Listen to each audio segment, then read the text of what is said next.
Oke, hari ini ada acara sebenarnya sih ke Batu Raden bareng sama teman-teman dosen, ada karantina akreditasi program studi bisnis digital. Ini sebenarnya yang lainnya pakai mobil tapi aku pakai motor aja lah sekalian ngevlog ya.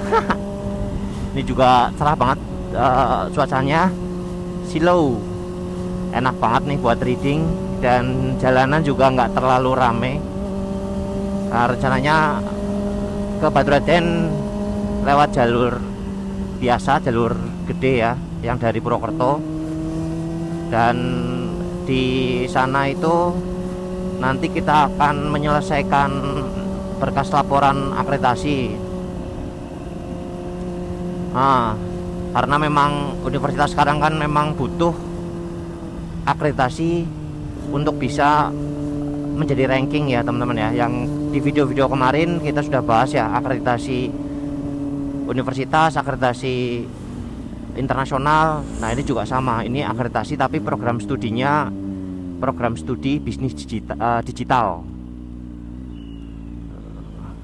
Jadi buat pemimpin-pemimpin, baik pemimpin fakultas ataupun pemimpin universitas, ya memang harus memaksimalkan dan mengoptimalkan akreditasi di universitasnya.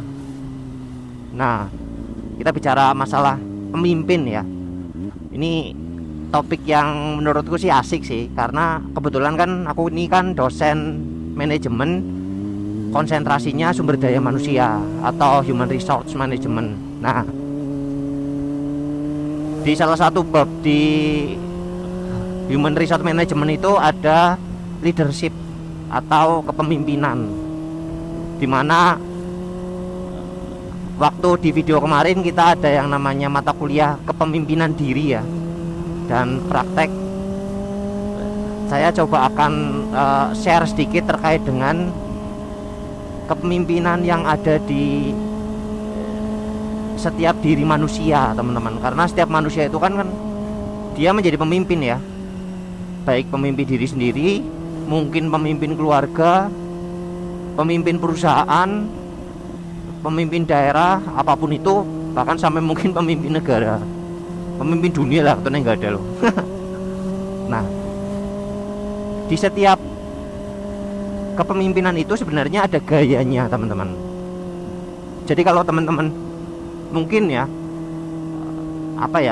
gampangnya deh, kalian ada orang tua, orang tuanya teman-teman itu katakanlah tegas, galak, mungkin ya, disiplin.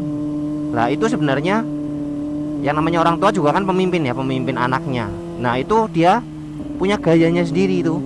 Ada gayanya yang memang pemimpin tersebut itu dia tegas.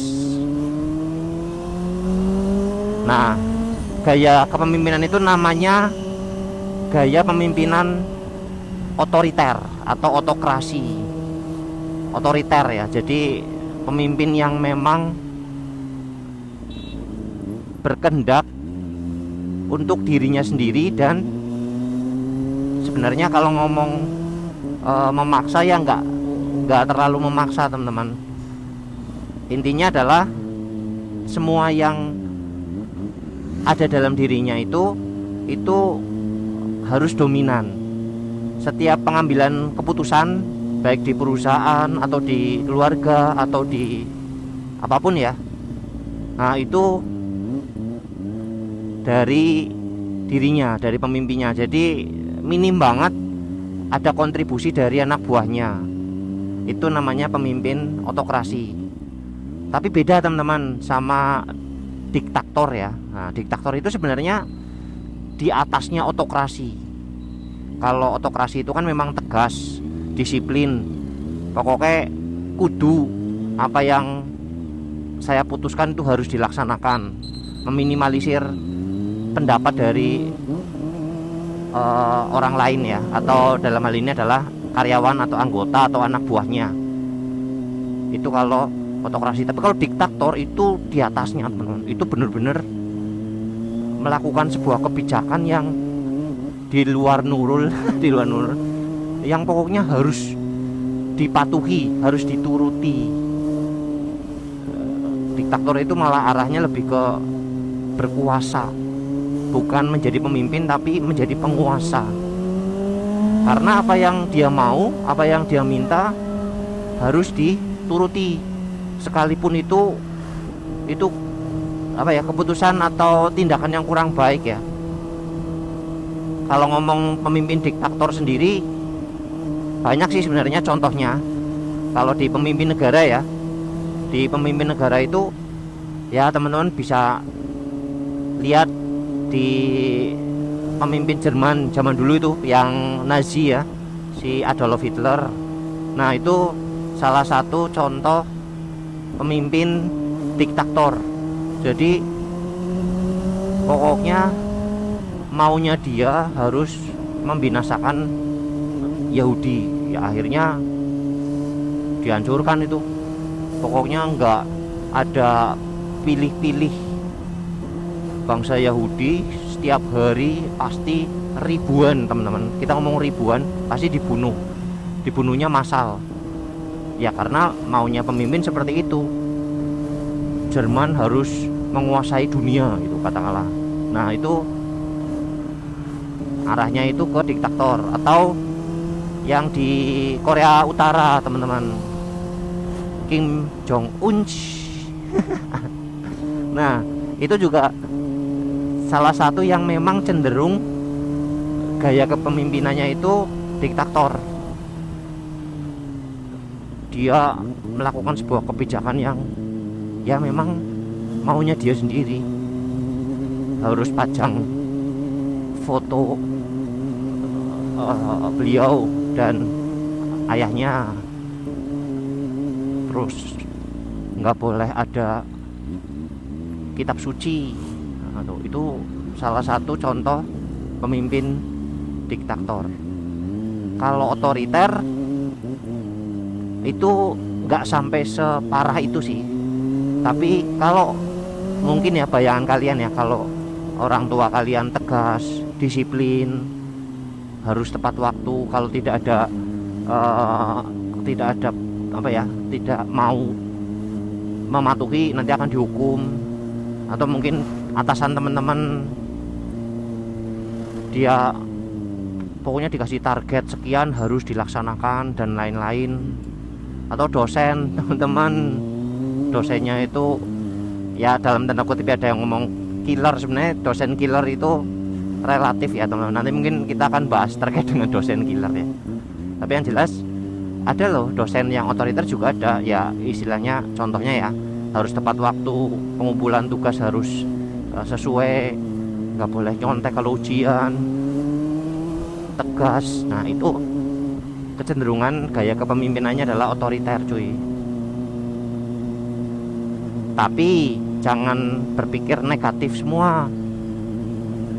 Pemimpinan otoriter itu untuk ya, kalau ngomong dari segi perusahaan atau organisasi itu sebenarnya bagus. Mungkin ya di SDM-nya merasa tertekan ya, mungkin bisa jadi stres atau apa. Tapi kalau ngomong di organisasi itu arahnya itu positif loh teman-teman. Ya logikanya gini, pemimpin itu dia tegas, pencapaian target harus, sehingga dalam tanda kutip ya memaksa karyawan, anak buah atau bahkan dosen ke mahasiswa, memaksa mahasiswa itu untuk bekerja secara ekstra, bekerja keras. Dengan bekerja keras maka hasilnya akan lebih maksimal. Dan kalau teman-teman tahu, pemimpin otoriter itu sebenarnya pengambilan keputusan itu bukan untuk kepentingan diri sendiri aja. Kalau diktator lah ya untuk diri sendiri, kayak misal katakanlah Hitler membunuh Yahudi itu kan ya mungkin nggak ada alasan kenegaraan ya. Nah tapi kalau pemimpin otoriter itu dia itu sebenarnya untuk perusahaan cuy. Iya untuk perusahaan. Jadi ya memang untuk perusahaan sebenarnya bagus. Nah pemimpin otoriter itu cocoknya gimana sih? Pemimpin otoriter itu cocoknya kalau memang perusahaannya skalanya luas, banyak anggota. Jadi ada organisasi yang anggotanya banyak, luas, besar, itu akan lebih cocok kalau pemimpinnya otoriter. Ya baik organisasi, perusahaan, bahkan negara teman-teman. Nah itu yang bisa dinotis ya. Mungkin Indonesia itu sebenarnya butuh pemimpin yang otoriter, karena Indonesia itu kan luas banget, luas, penduduknya banyak, beraneka ragam, terus juga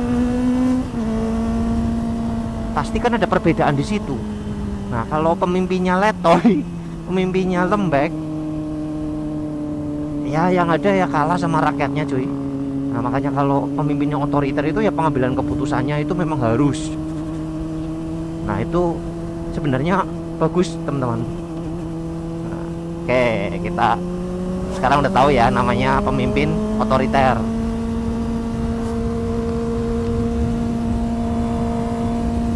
Nah ada juga kebalikannya otoriter teman-teman. Kalau otoriter itu kan benar-benar untuk pengambilan keputusannya kan dari pemimpin tersebut. Jadi anggota atau mungkin anak buahnya itu tidak diberikan kesempatan ya, sangat minim diberikan kesempatan untuk mengambil keputusan atau ikut kontribusi ya. Pokoknya harus ikuti perintah bosnya aja gitu. Nah ada kebalikannya namanya pemimpin laissez-faire. Itu sebenarnya maksudnya adalah pemimpin acuh tak acuh. Nah, ada yang ngomong juga delegatif ya. Nah, tapi saya taunya itu pemimpin laissez-faire atau acuh tak acuh. Nah, kalau pemimpin ini dia itu pengambilan keputusannya itu ngikut dari bawahannya. Jadi ya namanya juga acuh tak acuh ya. Pemimpin yang tidak seperti pemimpin yang lah bodoh amat lah gitu. Serius itu ada pemimpin yang ya mohon maaf ya, ini arahnya lah baru negatif teman-teman. Pemimpin yang tidak peduli terhadap perkembangan anak buahnya, mungkin bahkan tidak peduli dengan perkembangan dari organisasinya. Dia yang penting pemimpin aja, dia punya jabatan aja. Tapi kalau suruh ngambil keputusan, dia suruh melakukan sesuatu layaknya pemimpin, nah, dia memasrahkan ke anak buahnya, memasrahkan ke anggotanya. Nah, kenapa sih aku ngomong negatif teman-teman? Biasanya karakter pemimpin kayak gini itu, mohon maaf ya, dia itu tidak membackup anak buahnya. Misal nih ada tugas, nah nanti pemimpin itu akan nyuruh ke anak buahnya, "Oke, tolong diberesin, gimana caranya, pokoknya terserah kamu lah anak buah." Kayak gitu teman-teman, tidak peduli. Nah tapi kalau tiba-tiba kenapa-kenapa, mungkin proyeknya gagal atau pekerjaannya nggak beres, nanti anak buahnya bener-bener yang akan disalahin. Loh gimana sih, masa gitu aja nggak bisa? Nah itu kayak gitu. Dan kalau mungkin ya, kalau hasilnya itu bagus, nah dia akan merasa bahwa itu atas kerja dari dirinya sendiri, pemimpinnya. Wah nih kan keren kan, aku kan bisa ngerjain, aku yang memimpin gitu lah, kayak gitu. Itu pemimpin laissez-faire. Saya nggak tahu ya, mungkin nggak bisa ngasih contoh ya, takut tembok nanti ada apa-apa. Nah coba intinya, kalau semisal teman-teman punya pimpinan, punya bos, teman-teman punya dosen yang acuh tak acuh terhadap mahasiswa, dia ngajarnya yang asal-asalan, malah ngasih presentasi dimana itu presentasinya itu materi yang harusnya kerjaannya kerjaan dosen, tapi suruh mahasiswa yang ngerangkum, nggak mau bimbing skripsi, nggak mau peduli dengan mahasiswa. dalam hal ini adalah mungkin mahasiswa bimbingan. Nah itu bisa jadi pemimpinnya itu adalah pemimpin laissez-faire atau pemimpin acuh tak acuh. Nah itu kurang baik teman-teman, karena dia membuat mahasiswa itu nggak berkembang. Itu kalau untuk di kampus ya, tapi kalau di karyawan juga kurang baik juga, karena nggak bisa mensupport anak buahnya untuk berkarir, untuk berkontribusi maksimal, itu nggak mensupport. Jadi ya memang harus diminimalisir kalau teman-teman punya karakter atau gaya pemimpin seperti itu.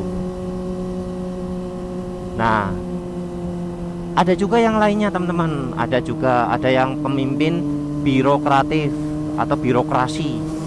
Ini pemimpin yang sesuai prosedur banget, sesuai prosedur, pokoknya ikuti prosedur, ada aturan harus diikuti.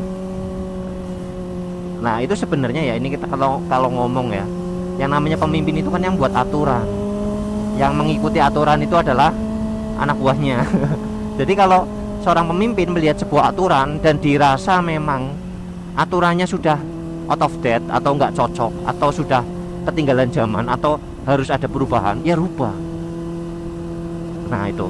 Nah kalau pemimpin birokratif atau pemimpin birokrasi tersebut, dia itu benar-benar ngikutin aturan sesuai birokrasinya gitu. Nah ada juga pemimpin yang arahnya positif teman-teman. Ini gaya pemimpin yang menurutku tuh baru sih, masih gaya pemimpin baru, yaitu transformasional dan transaksional. Dimana pemimpin ini yang transformasional itu pemimpin yang menjadi contoh bagi bawahannya. Jadi yang dilakukan pemimpin itu jadi contoh buat bawahannya. Pemimpin yang ngasih support, ngasih motivasi, pemimpin yang ikut membantu apabila ada kesulitan. Nah itu namanya pemimpin transformasional atau transformasional. Kalau transaksional itu pemimpin yang, dalam hal ini pemimpin yang gini, kalau dia mengerjakan, kalau bawahan itu mengerjakan pekerjaannya dengan baik, bahkan melebihi target, akan mendapatkan reward, akan mendapatkan imbalan yang setimpal, kompensasi yang setimpal. Tapi kalau anak buahnya itu melakukan kesalahan, maka akan mendapatkan punishment. Jadi pemimpinnya cenderung adil ya teman-teman. Itu transaksional. Kalau transformasional itu jadi contoh, kalau transaksional itu adil. Nah itu salah dua gaya kepemimpinan yang menurutku positif banget. Oke. Terus ada juga pemimpin karismatik. Pemimpin karismatik itu pemimpin yang berkarisma, dengan cara ngomongnya, bahasa tubuhnya, itu buat anak buahnya atau anggotanya atau karyawannya, atau mungkin kalau dalam universitas itu mahasiswanya itu tertegun dan mengikuti perintahnya. Nah itu karismatik. Ya kayak pemimpin negara ya, kayak zaman Pak Soekarno, itu menurut aku itu karismatik. Nah itu sebenarnya masih banyak lagi teman-teman. Cuma nanti mungkin teman-teman bisa pelajari dan bisa tiru yang baik-baik. Yang baik-baik ya. Oke. Ya mungkin kayak gitu pembahasan singkat sederhana dari saya. Semoga ada manfaatnya ya teman-teman. Terima kasih nih udah nonton. Ini kebetulan juga sudah sampai ya. Bagus banget pemandangannya. Jangan lupa teman-teman untuk bisa subscribe, di like videonya, di komen kalau mau komen, dan kalau merasa bermanfaat ya di share lah. Oke, cukup sekian dari saya. Terima kasih atas waktu dan kesempatannya. Saya akhiri, wabillahi taufiq wal hidayah. Wassalamualaikum warahmatullahi wabarakatuh. Ciao.